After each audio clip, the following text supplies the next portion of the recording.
बिस्मिल्लाहिर्रहमानिर्रहीम अस्सलामुअलैकुम। Welcome to my YouTube channel अरीवाज़ किचन।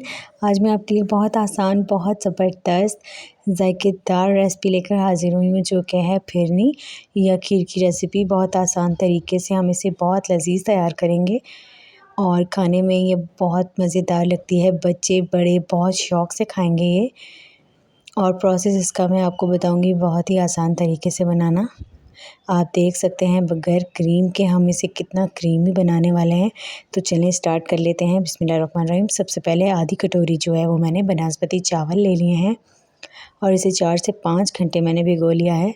और फिर हमने ले लिया है आधा किलो दूध और इसे जूसर ब्लेंडर में डाल दिया है और साथ ही आधी कटोरी जो भिगे हुए चावल थे वो ऐड कर दिए हैं और इनको अच्छी तरीके से जो है वो ब्लेंड कर लेना है हमें। ये देखें, अच्छी तरह से ब्लेंड करते जाना है। और फिर हमें चाहिए एक खुला बर्तन और फिर हम उसके अंदर जो है वो ऐड करेंगे फुल फैट 1 kg दूध। ये ऐड कर देंगे और इसको जो है हम पकाने के लिए रख देंगे। और ये मैंने जिस बॉटल में था उसमें थोड़ा सा पानी ऐड करके वो भी ऐड कर लिया है, ताकि जो थोड़ा सा उसमें दूध लगा हुआ था वो भी ज़ाया ना हो। अब चम्मच की मदद से इसको जो है हम हिलाते जाएंगे।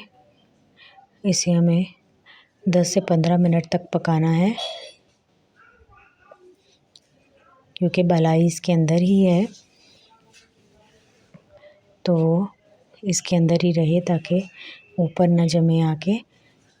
इस वजह से हम इसे हिलाते जाएंगे। और देखिए जब बॉयल आ गया है, ये देखें, फिर हम इसके अंदर जो वो मिक्सचर था हमारा वो ऐड कर देंगे।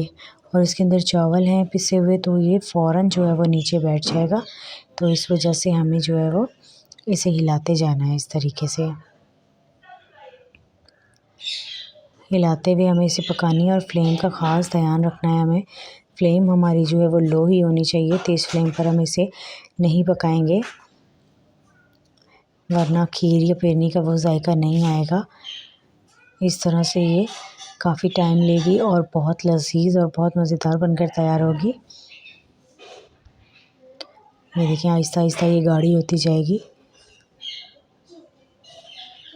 अच्छा, इस पॉइंट पे आप ना ड्राई मिल्क भी इसके अंदर ऐड कर सकते हैं, अगर आपके पास मौजूद हो तो वो ज़रूर ऐड कीजिएगा इसके अंदर। उसे दूध में हल करके और ऐड कर दीजिएगा। और 1 कप जो है वो मैं इसके अंदर शुगर ऐड कर रही हूँ। परफेक्ट मीठा था ये। ½ kg दूध वो था जो हमने ब्लेंड किया है और ये 1 kg जो है दूध यहाँ हमने पकाया था। तो टोटल जो है वो 1.5 किलो दूध के अंदर हमने 1 कप शुगर का इस्तेमाल किया है, जो कि बिल्कुल परफेक्ट मीठा है।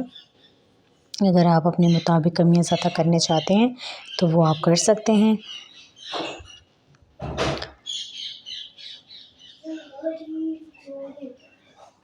ये देखें, अब ये गाढ़ा होना स्टार्ट हो गई है। आहिस्ता आहिस्ता ये और थिक हो जाएगी। फ्लेम हमारी अभी भी जो है वो कम ही है। अच्छी तरह से साथ साथ इसको हम फेंटते भी जाएंगे, ये देखें, ताकि इसके अंदर जो है वो कोई लम्स ना बने।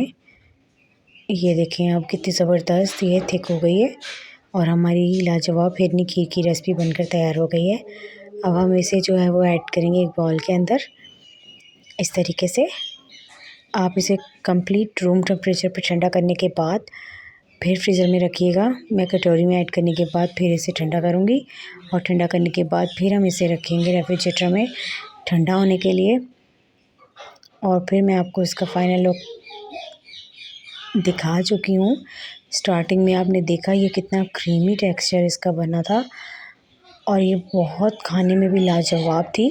आगे जाकर मैं आपको कैरामल खीर बनाने की रेसिपी भी दूंगी। उसके लिए आप जल्दी से चैनल को सब्सक्राइब कर लें और बेल आइकन पे भी प्रेस कर दें, ताकि आपको वो रेसिपी मिस ना हो सके। उसके अंदर ड्राई फ्रूट्स और कैरामल के साथ मैं आपको खीर बनाना सिखाऊंगी इंशाल्लाह ताला। वो भी रेसिपी आपको बहुत पसंद आएगी। उसके लिए आपको पता ही है आपके क्या करना है। आपको जल्दी से बेल आइकन पे प्रेस करना है और सब्सक्राइब कर लेना है चैनल को। मुझे तो इजाज़त, मैं मिलूँगी नई वीडियो में। तब तक के लिए अल्लाह हाफ़िज़।